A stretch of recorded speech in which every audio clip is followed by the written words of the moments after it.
இது தமிழ்நாட்டுக்கு மட்டுமல்ல, குறிப்பாக தென் மாநிலங்கள் அத்தனைக்குமே ஊர் விளைவிக்கக்கூடியது. அதை எல்லோருமே கடுமையாக எதிர்த்திருக்கிறோம். மக்களுடைய கவனத்தை திசை திருப்புவதற்காக இதை செய்கிறார்கள் என்று அதை சொல்லுபவர்களே யோசித்து சொல்ல வேண்டும். சென்ற ஆண்டும் அப்படித்தான் தேசிய கீதம் இசைக்கும் பொழுதே நடந்து சென்ற ஆண்டு. அப்ப அவருக்கு தேசிய கீதத்தின் மீது என்ன மரியாதை இருக்கிறது? இதுதான் அவர்களுடைய எண்ணம். அதை அவர்கள் சாதித்திருக்கிறார்கள். அந்த உரை சென்று மக்களை சேரக்கூடாது, ஆளுநர் என்ன செய்தார் என்பதுதான் சேர வேண்டும் என்று முடிவெடுத்து அவர்கள் செயல்படுகிறார்கள். அவர் தெலுங்கானாவிலே ஆளுநராக இருக்கிறார், இங்கே பாண்டிச்சேரியிலே துணை ஆளுநராக இருக்கின்றார். பாண்டிச்சேரி நாடாளுமன்ற தொகுதியிலும் போட்டியிடுவதற்கான முயற்சிகளை செய்து கொண்டிருக்கிறார்.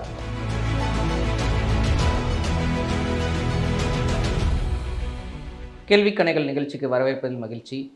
சமீபத்திய அரசியல் நிகழ்வுகள் குறித்து நம்முடன் விவாதிப்பதற்காக திருச்செங்கோடு சட்டமன்ற உறுப்பினரும் கொங்கு நாடு மக்கள் தேசிய கட்சியின் பொதுச் செயலாளருமான திரு ஈஸ்வரன் நம்முடன் இணைந்திருக்கிறார். வணக்கம். வணக்கம். சட்டமன்றம் நடந்துக்கிட்டு இருக்கு. அதில் ஆக்சுவலாக அந்த ஒரே நாடு ஒரே தேர்தல், அதே மாதிரி மக்கள் தொகை அடிப்படையிலான தொகுதி பங்கீடு, இது ரெண்டுத்துக்கும் எதிராக தனிநபர் தீர்மானத்தை முதல்வர் கொண்டு அது நிறைவேறியிருக்கு. அதிமுக ஆதரவு அளிச்சிருக்கு. பாஜக பார்த்திங்கன்னா ஒரு இதுக்கு ஆதரவு, ஒரு இதுக்கு எதிர்ப்பு அப்படிங்கிற ஒரு நிலைமையில் இருக்குது. இந்த தீர்மானம் போடுறதுனால வரக்கூடிய ஆபத்தை தடுத்துட முடியுமா?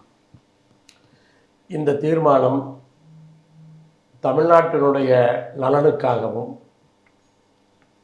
இந்தியாவிலே ஜனநாயகத்தை காப்பாற்ற வேண்டும் என்ற எண்ணத்திலே கொண்டு வரப்பட்ட தீர்மானம்.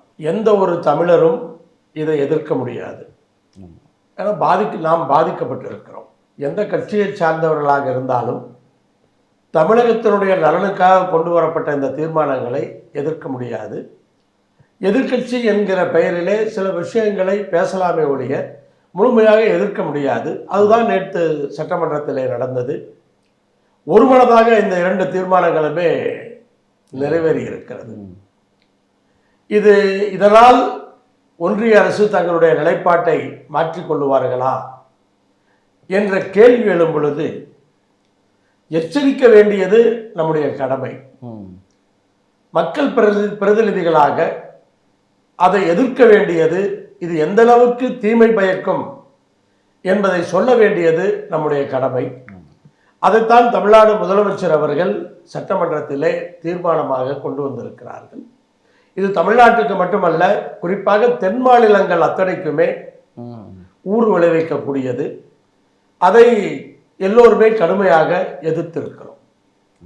அவர் பதிலுரையில் சொல்லும்போது ஆளுநர் சட்டப்பேரவையை அரசியலுக்காக பயன்படுத்திட்டாரு, அவரோட அந்த உரையை படிப்பது அவரோட கடமை, அதை அவரை தவறாக பயன்படுத்திக்கிட்டாரு அப்படின்னு சொல்கிறாரு. ஆனால் சில பேர் என்ன சொல்கிறாங்கன்னா, திசை திருப்ப, அதாவது பல்வேறு பிரச்சனைகள்லேருந்து திசை திருப்ப ஆளுநரும் திமுகவும் சேர்ந்து போடுற நாடகம் இது அப்படின்னு குற்றச்சாட்டு வருது. இதை விட ஒரு நகைச்சுவை இருக்க முடியாது. ஏனென்றால் ஆளுநர் அவர்கள் தமிழ்நாடு அரசுக்கு எதிராக, தமிழ்நாட்டு மக்களுக்கு எதிராக அவர் செயல்பட்டு கொண்டிருக்கிறார் என்பதை அனைவருமே அறிவார்கள். தமிழ்நாடு அரசினுடைய அந்த செயல்பாடுகளை முடக்குவதற்கான அந்த முயற்சிகளை ஆளுநர் தொடர்ந்து செய்து கொண்டிருக்கிறார். எல்லோருக்குமே தெரியும், ஆண்டு கணக்கிலே கோப்புகளை அவரிடத்திலே வைத்திருந்தார். உச்ச நீதிமன்றம் தலையிட்டுத்தான் பல கோப்புகளை அவரிடத்திலிருந்து விடுவித்திருக்கிறது. அப்படிப்பட்ட ஒரு சூழ்நிலையில் மக்களுடைய கவனத்தை திசை திருப்புவதற்காக இதை செய்கிறார்கள் என்று அதை சொல்லுபவர்களே யோசித்து சொல்ல வேண்டும். ஆனால் இன்றைக்கு பொறுத்தவரை ஆளுநர் அவர்கள் ஒரு அரசியல்வாதியை போலத்தான் தமிழ்நாட்டிலே நடந்து கொள்ளுகிறார்கள். சட்டமன்றத்திலே அரசினுடைய கொள்கைகளை அரசு தயாரித்து மந்திரி சபை அதை நிறைவேற்றி ஆளுநருக்கு அனுப்பி வைத்தால் அதில் அவர் சந்தேகங்களை கேட்கலாம். அதை தமிழ்நாடு அரசு இல்லை இப்படித்தான் என்று சொல்லிவிட்டால் அவர் அதிலே மறுப்பு தெரிவிக்க முடியாது.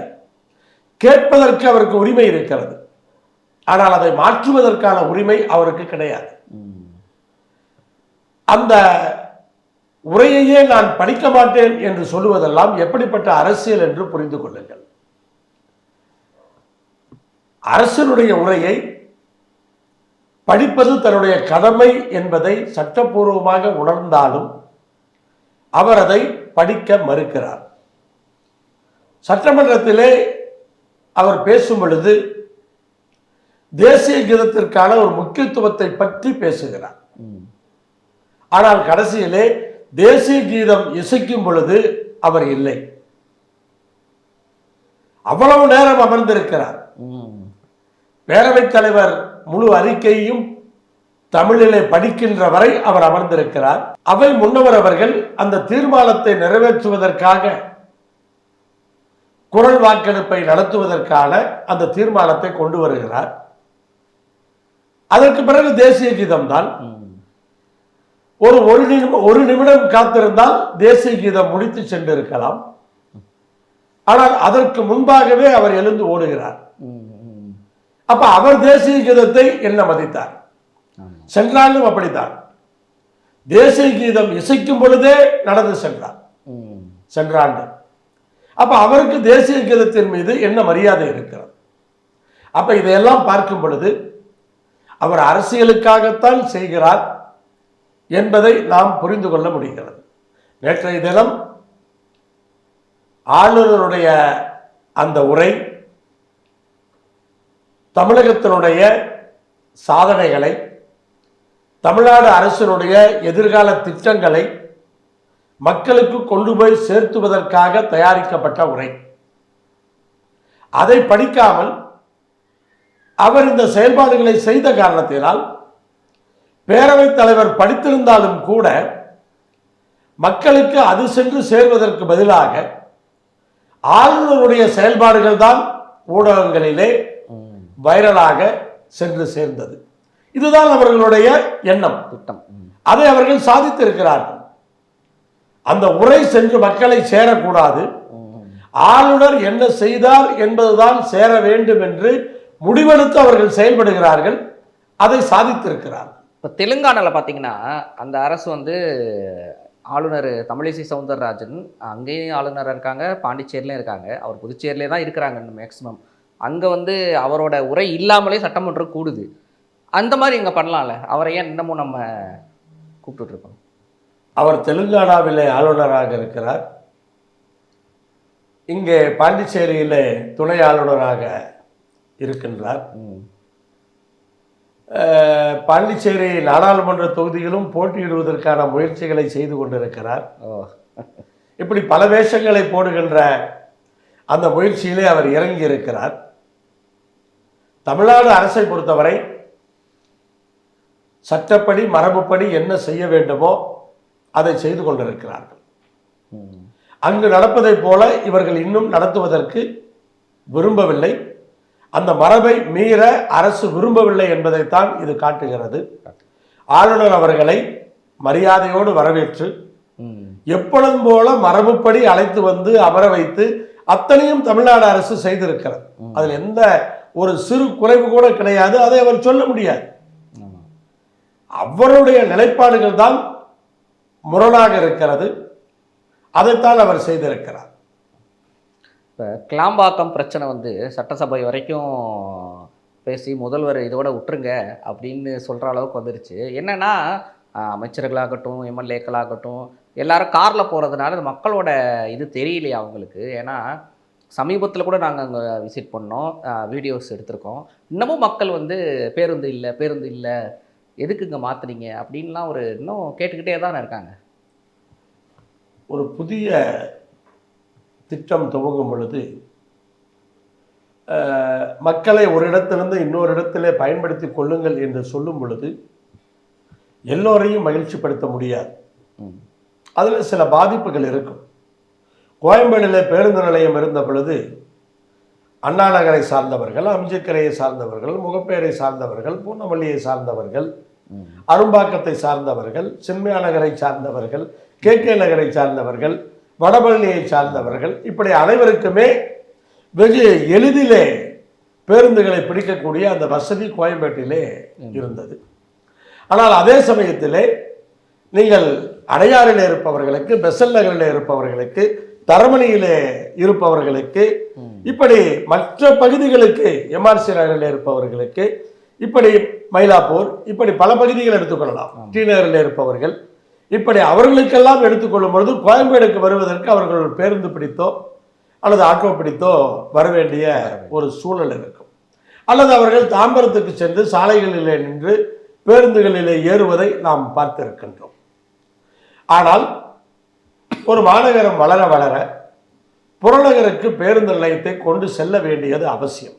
உங்களுக்கு தெரியும், பல தலைமுறைகளாக சென்னையிலே பாரிஸ் பகுதியிலே பேருந்து நிலையம் இயங்கிக் கொண்டிருந்தது. அதை கோயம்பேடுக்கு மாற்றும் பொழுது மிகப்பெரிய போராட்டம். ஏன்னா அந்த பகுதியிலே பேருந்துகளை பயன்படுத்தியவர்கள், அதே போல அங்கே கடை வைத்திருந்தவர்கள், அங்கே வியாபாரம் செய்தவர்கள் எல்லாம் கோயம்பேடுக்கு மாற்றும் பொழுது ஒரு மிகப்பெரிய போராட்டங்களை செய்தார்கள். பிறகு இப்போது கோயம்பேடு எல்லோருக்கும் வசதியாகிவிட்டது. இப்ப கிளாம்பாக்கத்திற்கு எதிரான இந்த போராட்டம், இது கொஞ்ச நாளிலே கிளாம்பாக்கம் தான் வசதியாக இருக்கிறது என்று சொல்லக்கூடிய அந்த நிலை ஏற்பட்டுவிடும். ஏன்னா கோயம்பேடில் இல்லாத பல வசதிகளை கிளாம்பாக்கத்திலே அரசு ஏற்பாடு செய்திருக்கிறது. ஆரம்பத்திலே பிரச்சனைகள் இருக்கும், அதை அமைச்சரும் ஒப்புக்கொண்டிருக்கிறார். 100% இதுல என்ன பிரச்சனைனா, ஒன்று இவங்க சிட்டிக்குள்ளேருந்து ஏமாத்தணும்னா டிராஃபிக்னு சொன்னாங்க. கோயம்பேட்டிலேருந்து இந்த நூறு ரோடு ஃபுல்லாக டிராஃபிக் ஆகுது அப்படின்னாங்க. ஆனால் அந்த பக்கம் பார்த்தீங்கன்னா கிளாம்பாக்கனால ஜிஎஸ்டி ரோடு ஃபுல்லாக டிராஃபிக்காக இருக்குது. அது ஒன்றா. இன்னொன்று வந்து நீங்கள் பாரிஸு அடையாறு சொன்னீங்கல்ல, அங்கேருந்துலாம் கோயம்பேட்டுக்கு உங்களுக்கு ஆட்டோவில் வந்தால் கூட 500 ரூபா தாண்டாது. ஆனால் பஸ் இல்லாததுனால இப்போ லக்கேஜும் தூக்கிக்கிட்டு மக்கள் ஆட்டோவில் பிடிச்சா கிளாம்பாக்கத்துக்கு 1000 ரூபா கேட்குறாங்க. சிரமம் இல்லை என்று நான் சொல்லவில்லை. போக்குவரத்து துறை அமைச்சர் அவர்கள் சட்டமன்றத்திலே பேசும் பொழுது சிரமம் இருக்கிறது, மக்கள் பதிவு செய்து கொண்டிருக்கிறார்கள், அதற்கான அந்த ஏற்பாடுகளை நாங்கள் செய்து கொண்டிருக்கிறோம், வெகு விரைவிலே யாருமே எதிர்க்காத வண்ணம் கிளாம்பாக்கம் பேருந்து நிலையம் மிகச்சிறப்பாக இயங்கும் என்ற அந்த வாக்குறுதியை கொடுத்திருக்கின்றார்கள். எங்களுக்கு அரசின் மீது நம்பிக்கை இருக்கிறது. இவ்வளவு வசதிகளை செய்திருக்கிறார்கள். ஒன்று புரிந்து கொள்ள வேண்டும், சட்டமன்றத்திலே எதிர்க்கட்சியின் சார்பாக இந்த கோரிக்கை வலுவாக வைக்கப்பட்டது. மாண்புமிகு எதிர்க்கட்சி தலைவர் அவர்கள் கூட இதை பற்றி பேசினார். ஆனால் கிளாம்பாக்கத்துக்கு கோயம்பேடு பேருந்து நிலையத்தை மாற்ற வேண்டும் என்று முடிவெடுத்தது அதிமுக அரசு. அந்த இடத்தை தேர்ந்தெடுத்தவர்கள் அதிமுக முதலமைச்சரும் அமைச்சர்களும். அந்த திட்டத்திற்கான ஆரம்ப நிதியை ஒதுக்கியவர்கள் அவர்கள். திட்டம் இன்றைக்கு முடிவுற்று திறந்து வைக்கப்பட்டிருக்கிறது. பல்வேறு வசதிகளை கூடுதலாக இந்த அரசு செய்திருக்கிறது என்பதை அமைச்சர் மாண்புமிகு சேகர்பாபு அவர்கள் மிக தெளிவாக சட்டமன்றத்திலே விரிவாக எடுத்து சொன்னார். ஆனால் அதையெல்லாம் பார்க்கும் பொழுது யாராக இருந்தாலும் ஆட்சியில் இருந்தால் உள்ளே நகரத்துக்குள் இருக்கிற போக்குவரத்து நெரிசலை போக்குவதற்கு புறநகருக்கு பேருந்து நிலையத்தை கொண்டு செல்ல வேண்டிய இந்த அவசியம் இருக்கிறது என்பதை உணர்ந்துதான் செயல்படுவார்கள். இப்போது கிளாம்பாக்கத்தில் மட்டுமல்ல, மாதாவரத்திலே ஒரு பேருந்து நிலையம் இருக்கிறது, திருமலிசை பகுதியில் கூட ஒரு பேருந்து நிலையம் அமைப்பதற்கான அந்த ஏற்பாடுகள் நடந்து கொண்டு இருக்கிறது என்று கேள்விப்படுகிறோம். வேறு வழி இல்லை, காலத்தினுடைய கட்டாயம், தேவைகளுக்கேற்ப மாற்றங்கள் வந்துதான் தீரும். மக்கள் ஆரம்பத்திலே கொஞ்சம் சிரமம் இருக்கும், ஆனால் அரசு முழு கவனத்தோடு செயல்படுகிறது. அந்த பிரச்சனைகளை வெகு விரைவாக தீர்த்து விடுவார்கள் என்று நம்புகிறோம். ஓகே, தொகுதி பங்கீடு பேச்சுவார்த்தை பரபரப்பாக போயிட்டுருக்கு. நீங்களும் போயிட்டு அந்த குழுவில் முன்னாடி பேசுனீங்க. அதே தொகுதி உங்களுக்கு ஓகே ஆயிடுச்சா இல்லை வேறு எதுவும்? ஆனால் எல்லாருமே வந்து விசிகா எல்லாருமே வந்து எக்ஸ்ட்ரா 2 தொகுதி கேட்டிருக்காங்க. குழுவில் கொடுக்கும்போது 3 தொகுதின்னு தான் கேட்டிருக்காங்க. நீங்கள் கேட்டது என்னது? அனைத்து கட்சிகளுமே முதல் கட்ட பேச்சுவார்த்தையை முடித்திருக்கிறார்கள். திராவிட முன்னேற்றக் கழகம் அனைவரையும் ஒவ்வொருவராக அழைத்து முதல் கட்டமாக ஒவ்வொருத்தருடைய அந்த தேவையை கேட்டு அறிந்திருக்கிறார்கள். இப்போது எல்லோருடைய தேவைகளையும் வைத்து முதலமைச்சரோடு பேசி அடுத்த கட்ட பேச்சுவார்த்தைக்கு அவர்கள் தயாராவார்கள்.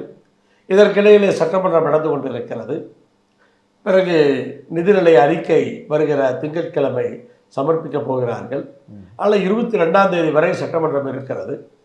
அதற்கு பிறகுதான் அடுத்த கட்ட பேச்சுவார்த்தைகள் நடைபெறுவதற்கான வாய்ப்பு இருக்கிறது. ஆனால் எல்லா கட்சிகளுமே இது ஒரு தொடர்கின்ற கூட்டணி, புது கூட்டணி அல்ல. இது வெகு நாட்களாக பல தேர்தல்களிலே தொடர்ந்த கூட்டணி. ஆனால் பெரிதாக யாருக்கும் பிரச்சனை இருப்பதாக எனக்கு தெரியவில்லை. எங்களுடைய தேவைகளை ஒவ்வொருவரும் கொடுத்திருக்கிறோம். இனி அவர்கள் அதை அமர்ந்து பேசி முடிவு செய்து அடுத்த கட்டமாக அழைத்து என்ன செய்ய முடியும் என்று அவர்கள் பேசுவார்கள். ஆனால் வெகு விரைவிலே இந்த பேச்சுவார்த்தைகள் முடிந்து எங்கள் கூட்டணி தேர்தலுக்கு தயாராகும். இல்லை, கூடுதல் தொகுதி கேட்டிருக்கீங்களா நீங்கள் எதுவும்? என்னை பொறுத்தவரை எப்போதுமே கூட்டணியிலே பேசுகின்ற அந்த விஷயங்களை ஊடகத்திலே தெரிவிக்கின்ற பழக்கம் எனக்கு எப்போதுமே இல்லை. அது கூட்டணிக்கு தலைமையேற்கின்ற ஒரு கட்சிக்கு ஒரு அழுத்தத்தை கொடுக்கும் என்பதை நான் அறிவேன். அதனால் அதை என்னை மன்னிக்க வேண்டும்.